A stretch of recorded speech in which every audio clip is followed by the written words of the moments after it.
This morning. Good morning to you. Munson here from, well, my last morning in Martignal, Kashkash. Look at that view behind me. The birds are singing. Little note to self, please, if you're leaving your car windows open for ventilation overnight, do not leave your car near the sprinklers. Got a nice wet driver's seat this morning for our drive back to the Silver Coast later on this morning. That's why the show's early. Thank you. For those of you who noticed, those of you who are here early, the doc should be with me soon. He's had the alert, the memo that we're starting at 8 this morning, Portugal time, and finishing promptly at 9, folks. So let's see. Game on, right? Let's see if we can keep him there past 9 o'clock. And let's see also what happens when we start at 8 o'clock. Might this be better for everybody? It's always nice to have a little bit of a change and an experiment, isn't it? Who's here this morning? Andrea Hogan's here, of course. Bon dia, good morning, everyone. She's the early bird that catches this worm, I have to say. Always nice and early. And I think this is probably the ideal time for you, isn't it, Andrea, in the Netherlands this morning? Bon dia, Andrea. E a todos from Francis, South Africa. Got my time zones mixed up. At least I'm early. That's good news. We'll pop in soon. Okay, Francis, let me know when you're back. And we'll show that wonderful little meme you sent me overnight, because we were talking about mullets yesterday and the age-old question of which is the right way. I mean, when you stay in a lovely place like this, you get to see what the protocols are for loading toilet paper. I'm trying to think of a nicer way of putting it than that, but let's go with toilet paper for now. And sometimes in a hotel they'll fold the edge for you, won't they? But always, I think, the front, the leading edge is at the front of the roll and not at the back. That's what we do when we're being sloppy at home, I would say. Your views on that, please. Not the way we were perhaps intending to start this episode of Good Morning Portugal from expatsportugal.com. But everyone thinks about that from time to time, don't they? And we can roll it up with mullets this morning, thanks to Francis. The community saying, greeting each other, which is an important part of what we do here, as well, of course, on a Wednesday, as this is Ask Anything About Portugal Day. I think the doc might have said yes to an early start and then regretted it, but we'll see. I'm sure he'll join us. He always does in the end, doesn't he? He's an interesting fellow with an interesting life, and he'll breeze in nonchalantly quite soon, I'm sure. So, excuse me, if you have any questions for the doc of a medical nature, a former GP in the UK, then pop them in the comments now if you like, and hopefully he'll be here to answer those soon. And of course, anything else about Portugal, I'm here to help, and hopefully I can do that. But of course, I have the backup here of many people who live in Portugal and who have been researching Portugal, who are on their way or have made a prospecting trip. Some of them quite recently, like Matty here. Thunder Duck is here, of course, this morning. Bon dia, alegria, amigos, bathing in the glory of his recent Emmy Award. Just a bit too late for the Emmys, hey, Thunder, for your fantastic film that we shared yesterday of the Oceanarium. When we get settled, let's get that up on the platform as well, so that we can get that to more people, because it's superb. Good early morning, everyone. Bon dia. What are you thinking, Tom? Do you like the earlier start? And Matty's here. Bon dia, de alegria. E feliz meio. A happy midweek. Very good. I like what you did there, because, of course, this is what segunda, terça, quarta-feira, isn't it? This morning, quinta-feira tomorrow. Stephen Wells, bon dia, and Jacqueline CDM, that great photographer, documenter of the Silver Coast, is here this morning. Wow, early birds. Bon dia a todos. Yeah, I wondered what would happen this morning, but a good showing for sure. Good morning, Carl and Doc. We'll take that in advance. And El Rolinda, here as well. Good morning, everyone. Hello, Elra. How are you? How is Finland this morning? 8 a.m. is a good time for me, says Thunder Duck. So interesting. Francis Gersbach is here, and I'm back. So let's do that thing, shall we? Let's get that little meme up on the screen. The meme on the screen. And thank you to everybody who sends in wonderful photographs of sunrises and sunsets, and of course funnies like this one yesterday. That came in. Who was that from yesterday? I think that was from Jim, wasn't it? Thanks for joining us last night on Spiritual Portugal show as well, Jim. And great to be getting into the online course experiment with you as well. Thank you for your enthusiastic response to that. And yes, that looks like I think it does look like that's me, doesn't it? That's what I would look like, maybe. Get the shoulders in the right place. Yeah, that's not bad. I don't mind that. So he was saying, business at the front, party at the back. That's the mullet. And then overnight, Francis sends this in. When replacing the role, remember, beards are cool, mullets are bad. So that's a way of remembering it. And if you've got a true mullet with a bit at the back and a bit at the front when you're loading the roll, as it were, then something has gone seriously wrong. Thank you for that, Francis. Do send in funnies like that. They are most welcome from the community. Ian's here. Last night, Ian, well, you're saying to me, morning, Carl, just heading to the shower. So will be a bit of a wet response. Good luck for the move. I'm muito jealous. Oh, Ian, come and stay with us. Come and visit us when you're in Portugal, and come and see us on the Silver Coast. And of course, last night, this idea about the remake of Baywatch, with you in the role of the Hoff and Victoria in the role of Pamela, is now being called Grey Watch. No offense, but that's what Victoria said last night. So the remake of Baywatch, Grey Watch, to be made in the Algarve. We're just looking for a producer for that, i.e. a financial backer. I'm very happy to write the script laced with innuendo. So maybe some other... Maybe we should have a team of script writers. I'm sure we've got the talent here to do that. So watch out for Grey Watch coming to a beach near you in the Algarve. Maybe we'll get... Paul Richards in as the visual director for this. Bon dia from Mark. Hello, Mark. How are you?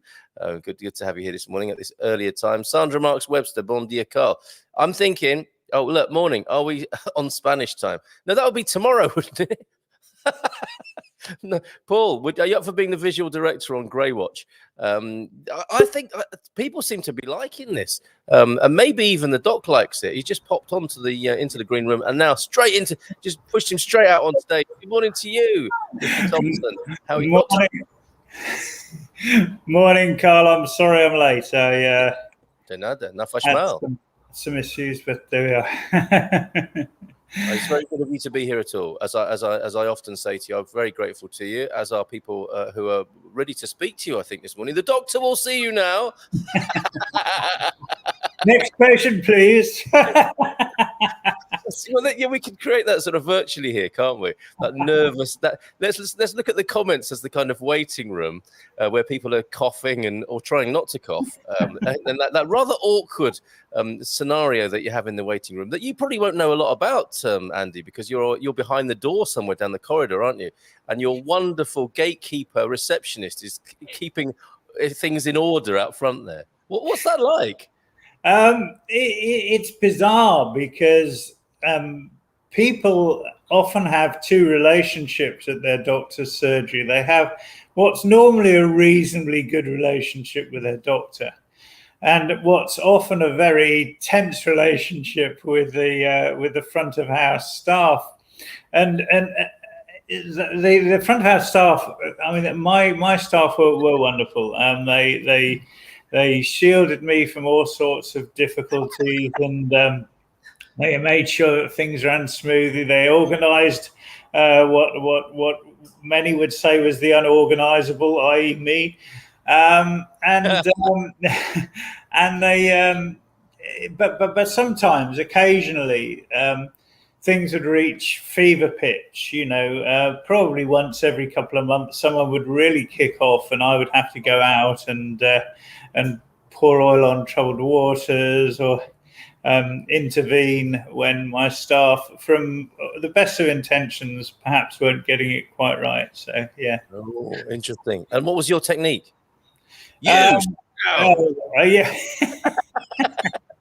No, I was a good I was quite diplomatic, unlike now. Well, actually, I've always been undiplomatic generally, but in my professional life, I was pretty diplomatic, with patience at least.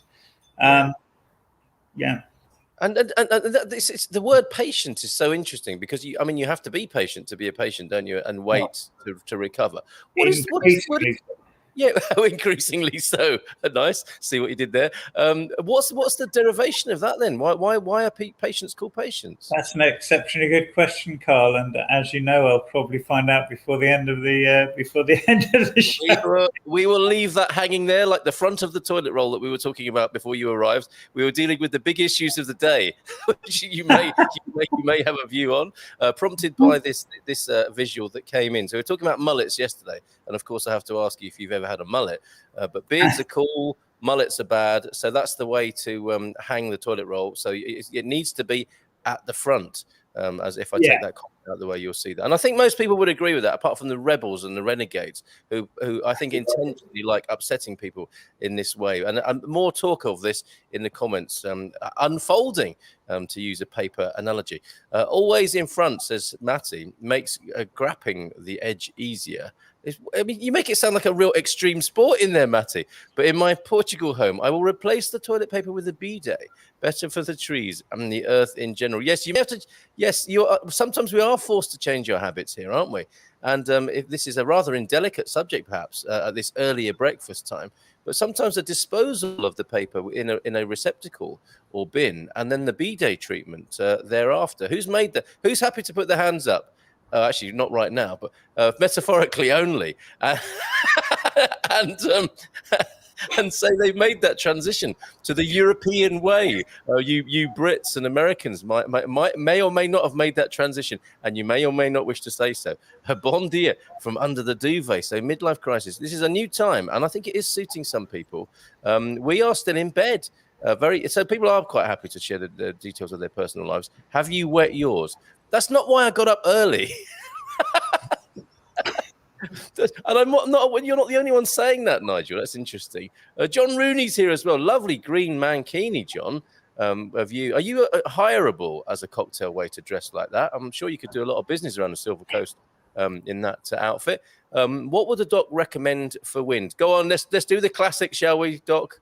I was going to say a good sailing dinghy, but peppermint. Generally, peppermint oil or peppermint, even just sucking on mints or chewing mint. Really? Yeah. And that probably works in a couple of ways, doesn't it? Because if the wind isn't tamed, at least there will be the fragrance of mint in the air as well to counteract it. Very good. Old school. Good morning, everyone, from Jim and I this morning. Early starts work for me, Tom, as well. Oh my goodness, could this be a change? I wonder. My husband found a property in Portugal, says Dora. He works remotely with a German firm. Landlord asking for 5 months up front. What, in money or contract? Does that mean 5 is classed as deposit? We were told by an agent that because he works remotely, then to secure the property, he has to pay that much. Is that correct? It doesn't sound fair. What's your view? Many thanks. I don't think you're going to take kindly to this, Doc. Well, I mean, I'm not a fan. The reality is that private leasing is a contract, or private renting is a contract, and the landlord can do what they like. It seems bizarre, though, that in I don't know I suspect lockdown might have decreased this, but certainly in the UK there are huge numbers of empty properties, and if there are large numbers of empty properties, it seems bizarre that landlords would rather have their property empty than be earning, even if they are concerned about whether or not rent's going to be paid. But having said that, when we came to Portugal last year, we were asked for financial references, which of course is probably reasonable, and we couldn't supply them. They wanted Portuguese financial references. So what we did, in fact, we negotiated a rent decrease on the basis that we would pay the whole 12-month contract up front.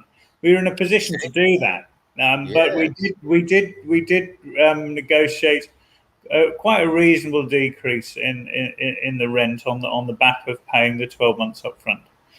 There is a point of view in terms of deposits. Let's just move on to deposits. That in Portugal, it's difficult to get your deposit back, and all sorts of reasons will be used. So the important thing is that the other end of the contract, to make sure that the property is in the same or even slightly better condition than when you left it, so that when they come back with arguments, you can say, "Oh, but I did this and I did that."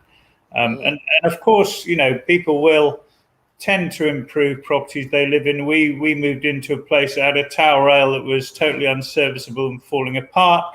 And even with my one hand, I was able, with simply by purchasing a 50-cent nut and bolt from Leroy Merlin and judicious use of a drill to secure it, and it hasn't needed tightening in the last 12 months. And there we are. Do you know what? You and John Rooney can make a fortune on the Silver Coast. Him in his green mankini doing cocktail parties, and you with your judicious use of an electric drill. And don't tell them what the nuts cost, because that's part of your markup, Doc. If you DIY Doc comes around and sorts out your house as well as your health, fantastic. Some good points there, and I have to say that my experience of Portuguese landlords has been excellent. And there is, again, it's a cultural thing, because I think sometimes where people hide behind contracts in other cultures so you don't have to have awkward conversations, Portuguese people sometimes don't mind having what seems like an awkward conversation. Would you agree? So you can say, "Look, no, that's not right." And they'll say, "Well, okay, fair enough. How about we do this?" And it becomes the basis of a conversation rather than a matter of offense necessarily. Yeah. I mean, certainly things are less prescriptive. I mean, personally, and politically, I would rather things were properly controlled and prescriptive, but not the way we have it in the UK, where all the control is in favour of the landlord, pretty much, or in other parts of Northern Europe. In Southern Europe, it's a little more, and I've said this on numerous occasions, and we'll say it again, it's a little more anarchic.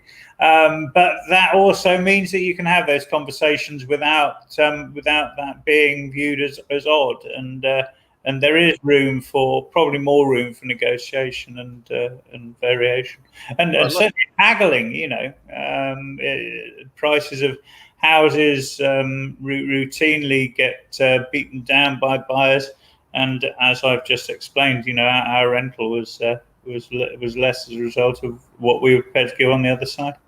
I really like what you did there, because Dora might be thinking, oh dear, here we are. We're thinking maybe they're going to pay the standard 2 months up front. That's not uncommon. So in Portugal, you'll pay your month up front, and you'll pay another month as a deposit. And then in many cases where people are being reasonable and human, the last month would be free. As your deposit month that you've paid up front, and that's a very human and reasonable way that these things work, and that's what often happens. But what a great thing you did there, Doc. So okay, I'll raise your 5 months in advance with 12 months in advance, but I'll give you this, and it might be that the description or the situation you describe where houses are empty, landlords might need the cash as well, and they might be grateful of an upfront boost like that. So everyone's in the same boat in a way, aren't they? Different parts of the boat, first and second class, but we're all in a boat being rocked around on the pandemic sea at the moment. So it may well be, Dora, that you can, steal the march, if that's the right turn of phrase there, and say, okay, fair enough. We know you want some security. That's one way of doing it. We'll pay up front, but we'll pay less. And that to me seems to be what's underlying the request there. They may be trying it on, but to be fair to them, they may not know you from Adam, and they're looking for some sort of security, which you might be able to prove in a different way, and maybe have the conversation rather than resorting only to contracts there, would be the general advice. No, I haven't, Gary. Choosing to get up early because we're on the road this morning. Last morning here at Martignal, and it's an early start so that we could have a show at all. But I'm very interested to think that's why people think I might be up at this hour, both you and John. Early start does work nicely for my time zone, says Francis in South Africa. Okay, interesting. Finland is sunny this morning and smelling of freshly cut grass. All of Finland, I wonder. It sounds like that might be a festival day for the first day of autumn. Have you been celebrating the equinox, Doc? Have you been dancing around anything or getting naked or anything like that, pagan as you are? Not more than usual, no. Not more than usual. There you go. Every day is a festa day in Leiria. Nice backdrop. Where in Lisbon? No, Sandra, we are in Cascais. Others will be bored of me saying this now, but I'm not. I'm not bored of saying it myself. I'm in the wonderful Martinhal Resort in Cascais. What an amazing part of Portugal this is, and what a lovely little niche of the amazing part of Portugal that is Cascais is the Martinhal Resort here. If you want to treat yourself and have some luxurious splendor, come to Martinhal. 10% off for all Expats Portugal folks. We've done you a nice little deal there in the way the Doc did with that landlord. 10% off, folks. I think that's the tiger guy that was famous on Netflix. I think, Matty, you're absolutely right. And I can't. Is he called Tiger Guy? Did you watch that series, Doc? No, I didn't. No. It was fascinating. He had a load of wildcats. Yeah. I saw one episode, I think. Yeah, and that was probably enough. You got the general gist of it with that. And have you yourself ever sported a mullet? No, it has to be said. I was. I remember having a suede head, skinhead when I was not quite skinhead when I was very young. And then grew my hair long as a rocker, and then a hippie, and a biker, and then cut my. I had to get a little more presentable when I became a GP, allegedly. So yes, although we do like a bit of a maverick GP, don't we, in the UK? Well, I after I'd established myself, not like that, but I mean, I suppose. No, early in my career, I wasn't. Well, when did I? Oh no, it was when I became a coroner. I had to get a bit more presentable. As a GP, I often wore sawn-off jeans and a t-shirt to do my surgery if it was warm enough. Very good. Yeah, and in a coroner's court, I suppose you don't want people pointing and saying, "Is that the defendant over there?" No, that's actually the coroner.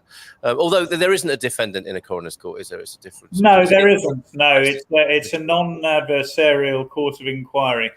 Right. Yeah, that's the only jury service I've done, and obviously I cannot say anything about the case I was involved in. But a very, very somber matter it is being on the jury in a coroner's court. So yes, other doctors are here this morning. Nigel Henry saying obviously a kite for wind. Years of training there from Nigel showing itself.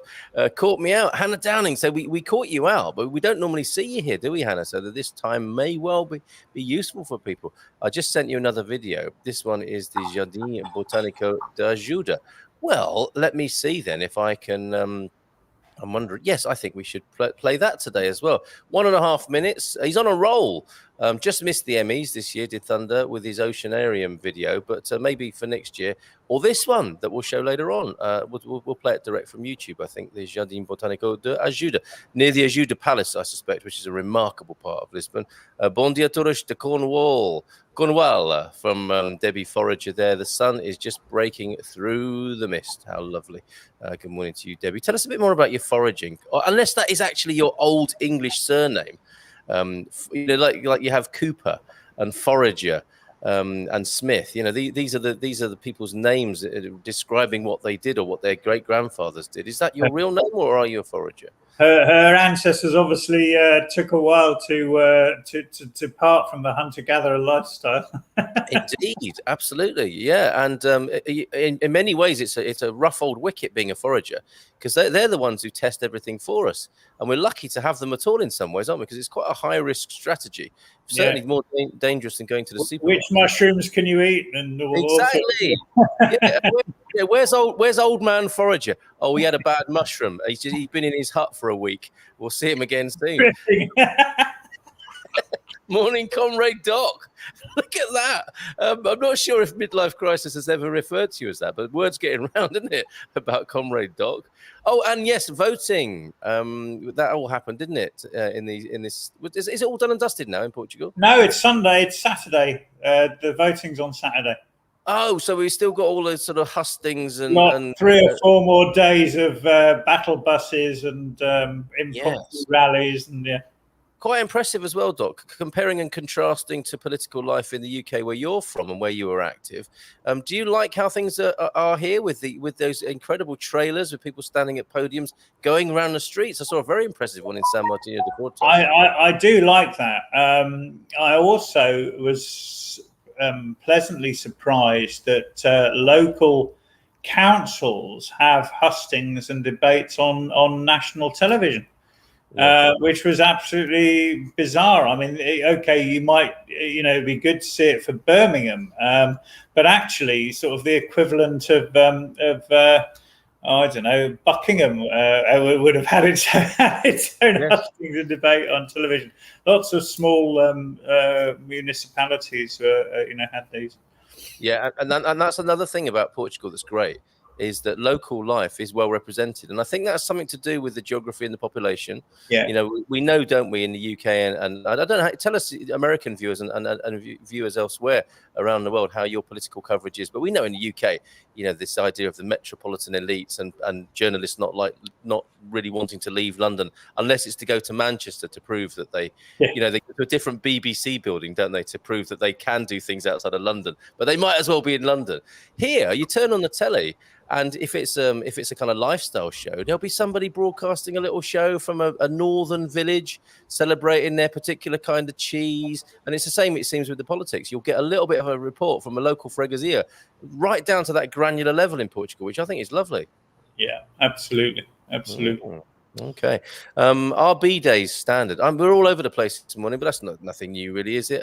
Tiger King was that gentleman's name, and Mrs. M thinks that might suit me. The blonde mullet. She's over there having a luxurious breakfast while I'm working my fingers to the bone here.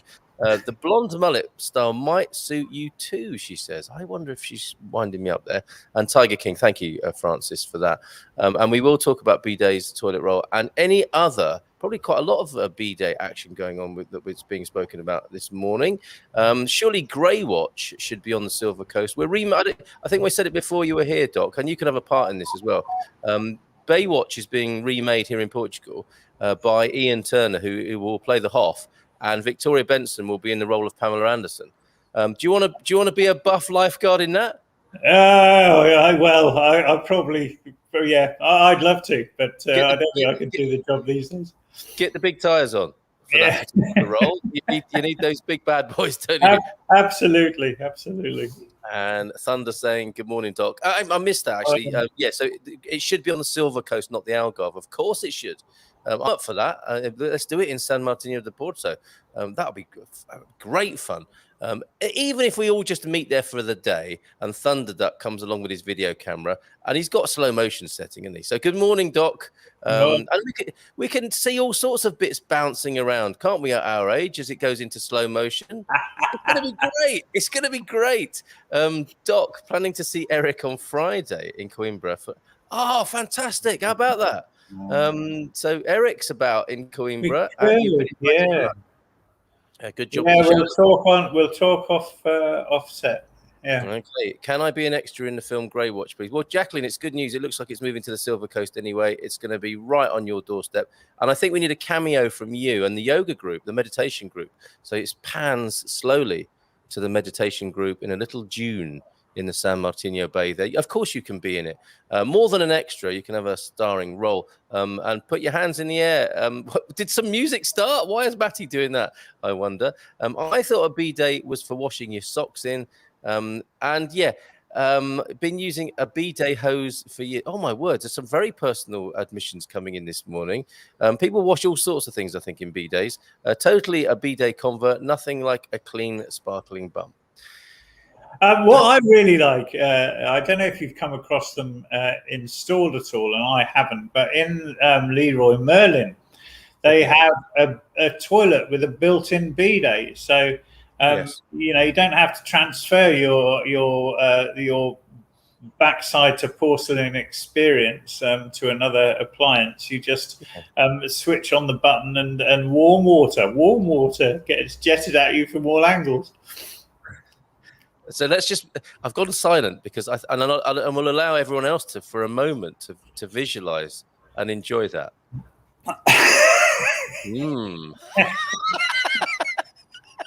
Thank you for that, Doc. And if anyone from the marketing department of Leroy Merlin is tuned in, you've had 2 mentions from the Doc this morning. At least you can do is send him a bag of nuts and bolts or something like that, or even that toilet to try out, and we could do it live on air one morning. Ask anything about Portugal, and ask the Doc how it's going in the toilet there. And Leona can stand outside, and all we can hear is the Doc in the toilet going, warmer.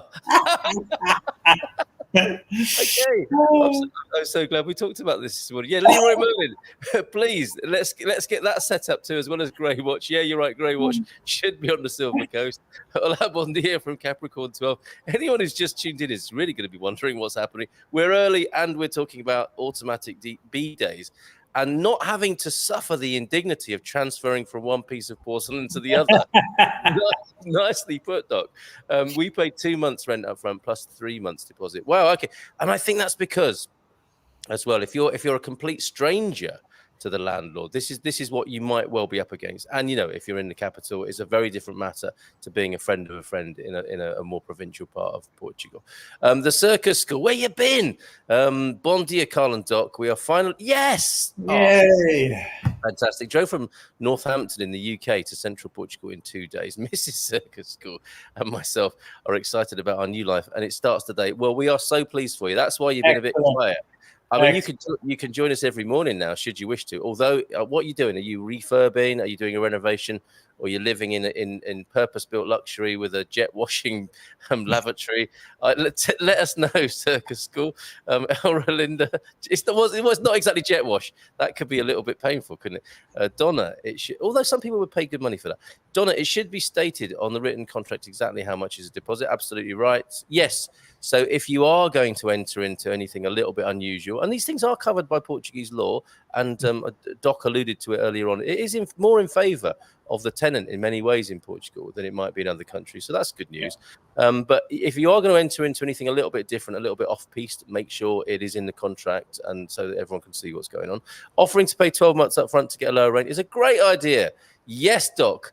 And was that your own idea, or did you pick that up from a forum or something? No, it was my idea. I'm always a good negotiator.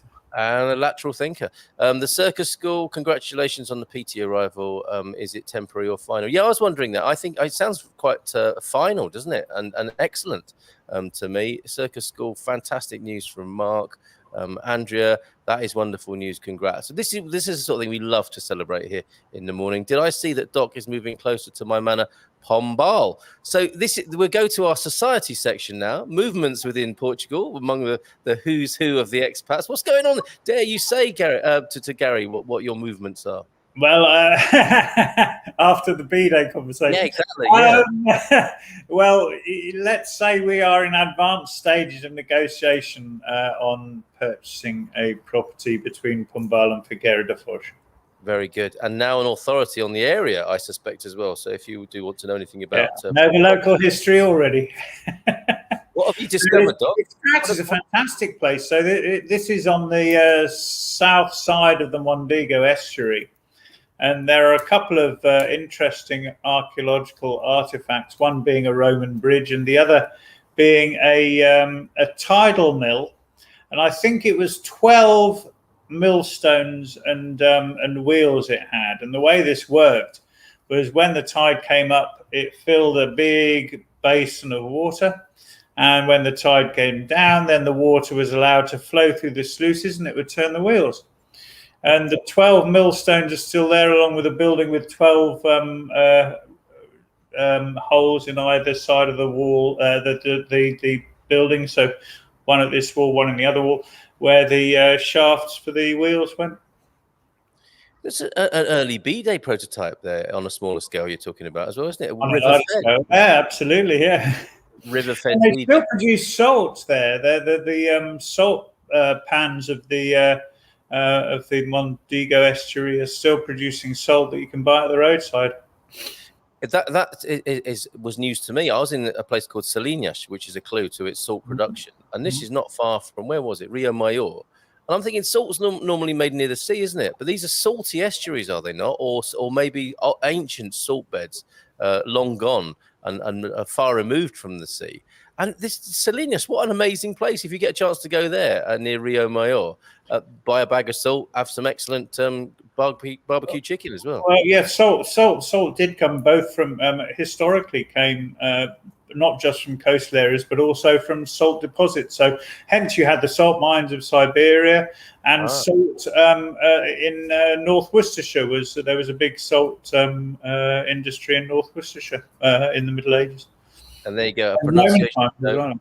Yeah, for Americans, the place of the Worcestershire sauce. Yes, well, indeed.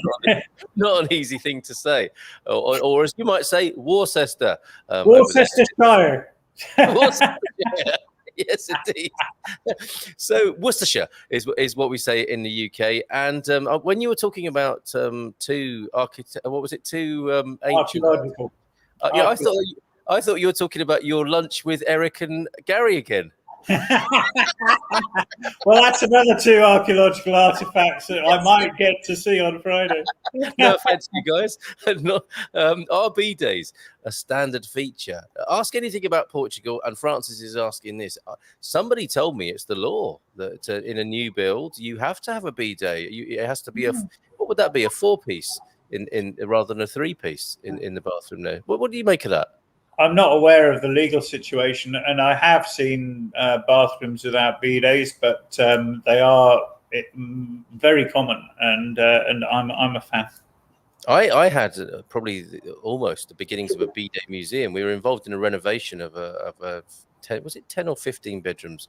Let's say 15 bedrooms pension, an old one that had been empty for 10 years, and it was so delightful. It was so charming that each room had pretty much just enough space to sleep, swill your face in the hand basin, and have a bidet there, and you are separated from your companions by a shower curtain.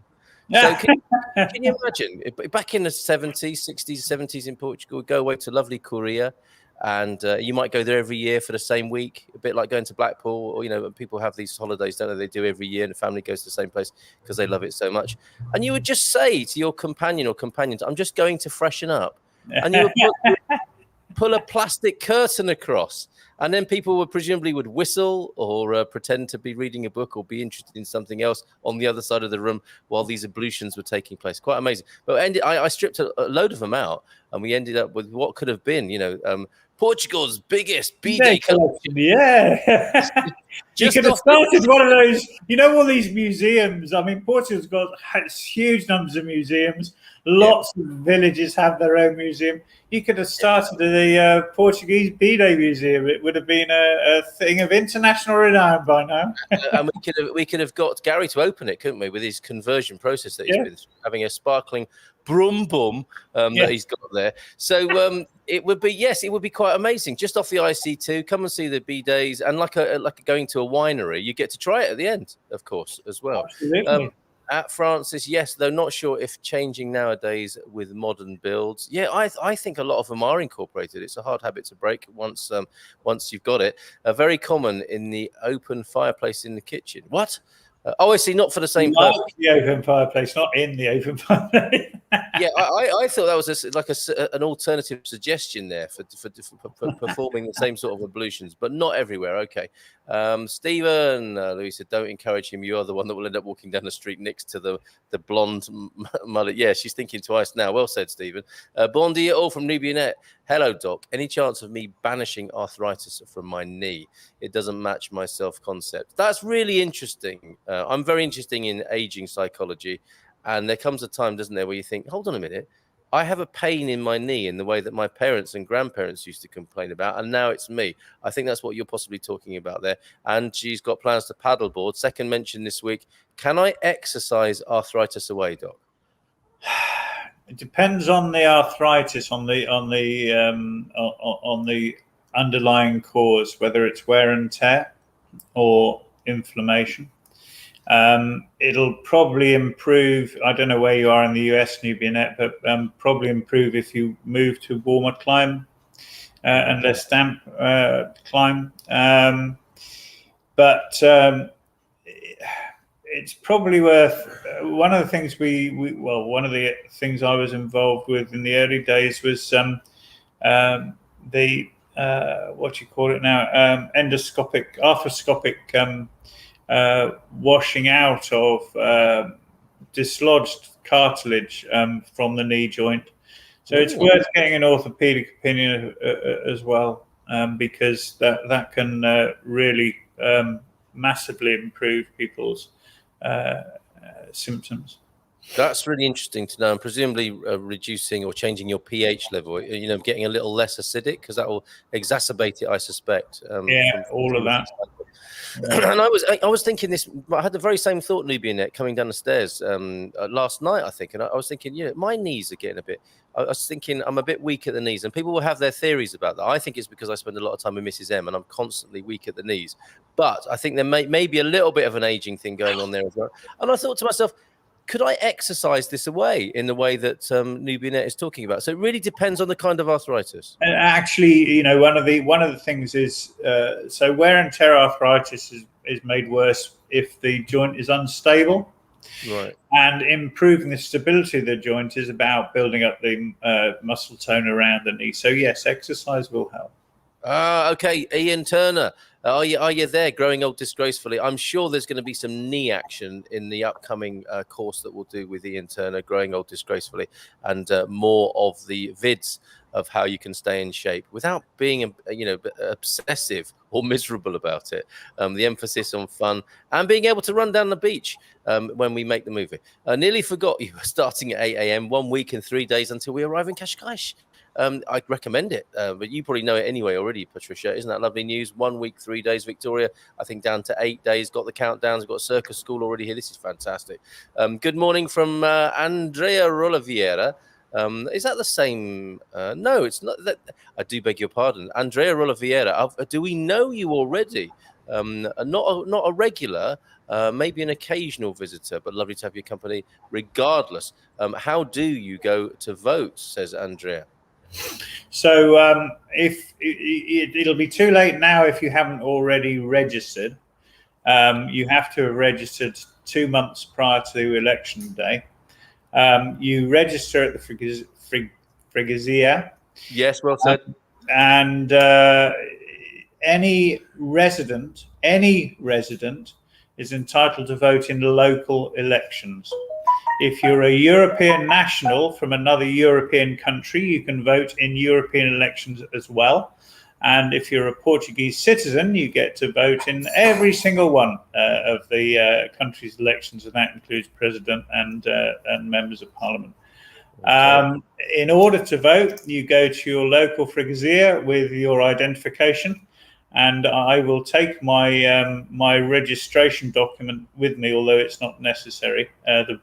The electoral registration document. I had a huge problem registering to vote. It took, I think, 5 months of backwards and forwards between the freguesia and the consulate and the interior ministry. But eventually they all held their hands up and said, yes, you have to be allowed to vote. And yes, here you are. Send this man through. At times you must be saying, what the freguesia is going on here? You got there in the end. There you go. We had another some of you will remember that we were having issues with getting an EHIC from Portugal. Yes. And after lots of requests for extra documentation, which I resisted and reported to the consulate, suddenly, without any warning, the cards arrived in the post. Well, the cards for Leona and Alicia arrived in the post. I got a letter that said, we've already issued you yours. I was tempted to write back and say, yes, I know you have. And I told you that when you wrote and told me I couldn't have one 3 months later. We're all sorted now. Yeah. All right, fantastic. There you go, Andrea. I hope that's helpful. Good morning. On a train to Faro from Ericeira part of the world to see my son from the UK, who was there for a week. Not seen him for 2 years. Isn't that amazing? Won't that be a wonderful reunion? People's faces may have changed in that time. Isn't that interesting to ponder and consider? I don't miss those times before elections. Yes, when the sound of cockerels in the village and church bells and the in the festas are joined as well by electioneering at any time of the night and day as part of this sonic landscape. Wish you a very good time with your son. Enjoy, says Matty. Question for Doc from Ian. We have 2 lockdown grandchildren. And there's a phrase we never thought we'd hear or ever wanted to hear. But anyway, one is recovering from erythema multiforme, and the other has also had a couple of nasty infections. Are lockdown babies more susceptible? Interesting question, Ian. Oh, yeah, difficult to answer off the top of my head. So, yeah, I suppose the very early part of life after you're born is about coming across germs and becoming, the immune system being primed to resist them. And I suppose it's possible, I don't know, but it's possible that there may be something going on there with less immune challenges because of the isolation that we all went through, and some still during lockdown. So possible, but I couldn't answer that with a scientific certainty. I mean, and this is the kind of everyman view of immunity, isn't it? That you need to sort of expose yourself, and it's a truism, isn't it? It's true. It is true. It is true. That certainly the immune system does develop very rapidly after birth, because you go from being in what is effectively almost a sterile environment to being swamped by this invasion of your immediate personal integrity. Yeah, amazing. And unfortunately, we are almost we're all our most vital at that age, hopefully as well, aren't we? And well, that's a great question, Ian. I think we've sort of. Your intuition, your personal intuition, I think about that seems to be true. And of course, it's a very personal, it will be very individual, won't it? In the case of those 2 youngsters, who I'm sure you're looking forward to seeing soon. And again, this questions our understanding of these things this last couple of years, and what is the right level, because people will want to shield themselves if vulnerable. But if it's the case that we need to be infected to grow stronger, you've got to find some sort of balance point, haven't you? And we don't really know that unless we actually go and do it, do we? No, we don't. And, I think we are arrogant in our belief that we are now able to control our own environment to such an extent that we don't need to worry about what we do.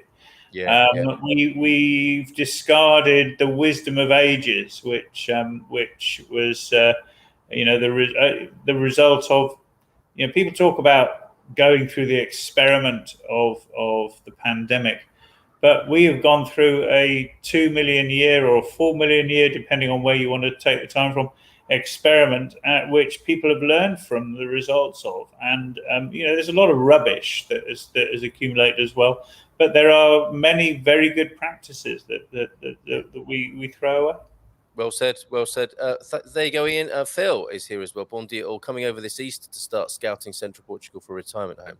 I've read about average temperatures, rainfall, and the fire risks around Certa, but not Certa, I think is the right pronunciation. You were there recently, Certa, but not read much about humidity levels. How muggy can it get, and which areas are best to avoid it? Regards, Phil from Gloucester. What would you say about that, Doc? Well, I've been up there 2 or 3 times in the last couple of months. It is gorgeous. It has been dry on occasion. It has been quite muggy on occasion. In terms of areas best to avoid it, possibly, I don't know. Difficult to say. Don't know is the answer. I think it's like learning to live with humidity rather than trying to avoid it. You're gonna, with the variations in climate, and particularly with building styles here, humidity will be a thing that you learn to live with rather than avoid. which I think is an interesting distinction, a useful distinction to make. There are certain things that can't be. It's a bit like bureaucracy here. There's no point railing against it or saying it shouldn't happen or being King Canute about it. You have to adjust. And it's the same with humidity, I would say, Phil. Hope that's helpful to you. And get on the forum, get on the Expats Portugal.com forum and ask on there. There is quite a vibrant expat community around that area. We had the good fortune to be part of a few weeks ago. Nice. And they're more likely to be living in older Portuguese homes where they are learning to live with humidity rather than modern built expat type homes with all the insulation and heating, with all the comforts of home. That tends to be more the case in Central, I would say, older properties, and people are living a bit more sort of naturally and closer to the land and all that means, and off-gridding and so on. And if you want your super insulated homes, go to Porto, go to Lisbon, go to the Algarve and possibly the Silver Coast as well, which takes us on to Dora's question. But before that, a B-Day in South Africa is the one day of the year you feel a little older and the kids make you broke. Yes. And Dora saying, yes, thank you for your advice on the rent thing. So, look, big question with only 10 minutes to go. Silver Coast or Algarve? What's it for you, Doc? Silver Coast. Yeah, same here. Let's move on, shall we? Mr. Richard, what have you got to say about that? Yes, 2 grandsons. One I have not met yet. The reunion. Oh, that's amazing. Have a great time there, Colin. Love a Japanese toilet. Now, there's I think Leroy Merlin have been in touch, Doc, responding to the offer earlier on. And I would like to say that they're sending you one of these to try out. I don't know the caption. That's retrofitted, isn't it? I'm sure that's retrofitted. I want one with the integral one with the electronic wall panel that's like a proper gadget. You can adjust the temperature and the pressure of the water. Lord Thompson of Brum will not have that on his bum, as the old limerick goes.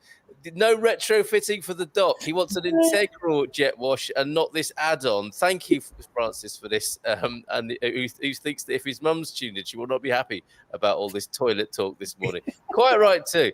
Lude, bon dia. You started earlier today. We did 8 till 9 today. People seem to be liking it. Finland has their own version of a bidet. It's a small shower hose installed. I could take that picture down now, can't I? It's a small shower hose installed next to the toilet. Is it foot operated as well? You have to sort of pump and get it washing, get a bit of exercise. Enjoy, Colin, from Ian. Actually, Grey Watch on the Silver Coast could be a very funny film. I'm a fan.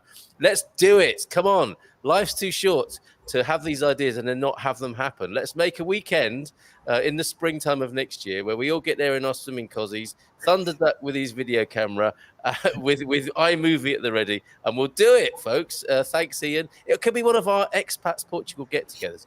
I imagine Jerry is thinking to himself, oh God, what is Carl getting us into now? One of our Expats Portugal gatherings, let's do it in San Martino Bay in the spring of next year.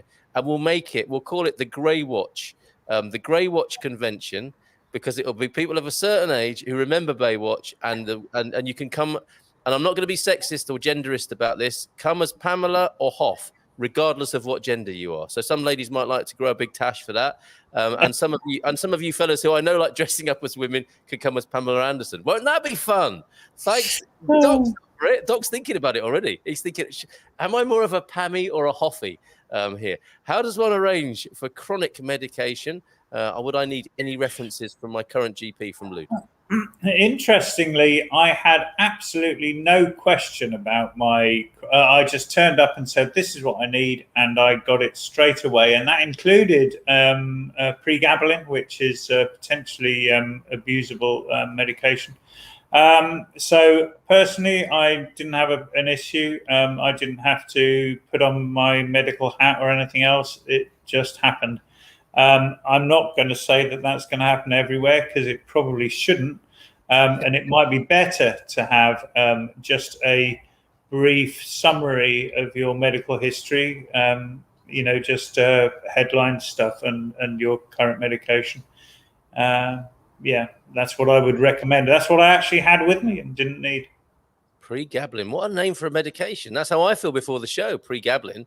Hola, bon dia. We have a busy day ahead battling bureaucracy. Forza! So a couple of drinks tonight, I am sure. Well done. Take it. Yeah, be Portuguese about it. Take it in your stride, Paul. It's part of the scenery, as you well know, of course. As an ileostomy bagger with Crohn's life, bliss, no toilet roll, no mullet, no beard, just 3 days stubble. What? Your fault. This metaphor is getting very complicated now.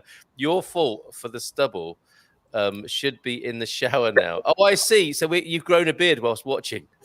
I think. Sorry about that, Nigel. So that's the upside then of an ileostomy. None of that hassle. You've got a different sort of system there altogether. And thank you for being frank and open about that. We should talk about these things, I think, shouldn't we? Those toilets are about 2,000. They do everything. Everything, Gary. They. Self-closing lid, so a gentleman need never be compromised ever again. The lid closes. Pop out in B-Day. The only thing it doesn't do, well, I don't know no, let's not. What doesn't it do, Gary, that you would like it to do? Don't answer, Gary. Tell him when you have lunch with Eric. Pombal, that's where I will live in January. Doc, you'll be my neighbour, kind of. Well, don't let that put you off, Matty. About 20 minutes away, probably. That's their property prices have dropped now. The Daily Movement is a great name for a YouTube channel. Yes! Never mind about Good Morning Portugal. Welcome to the Daily Movement, everybody. A very open... We open our vowels and enunciate correctly on the Daily Movement. We are here forever now, Circus School. Yay! Our house nearly has the new roof finished, so we're going to the house in a minute to see how they're getting on. We are close to Coimbra, so may drive there today too. Fantastic. Great news. Pictures, please. So this is going to be a new start time. And where are you moving to? So to the Silver Coast. That's why I gave the old Algarve short shrift there. And that's why I want Grey Watch to be in San Martino Bay. Doc, you crack me up, says Nigel. Patient. It's all part of the service. Patient. Yes, it does. Yes. Sorry. I found that out. I was meant to mention it and then I forgot. All right. Look, account confirmed. We know who you are. I do. Patient from Latin, patiens, meaning to sit. There. Bless them, eh? And lots of love to my mum, who's recovering from a knee op, and I'm looking forward to her being with us for recuperation in a warmer climate here. Quite amazing. She had a knee operation 10 years ago, and she's gone for a second one, and is recovering now, and she's loving her experience. So despite the setbacks of the NHS in the last couple of years, managed to get her knee operation, and it's been done, and she's just coming round for that. So lots of love to you, Mum.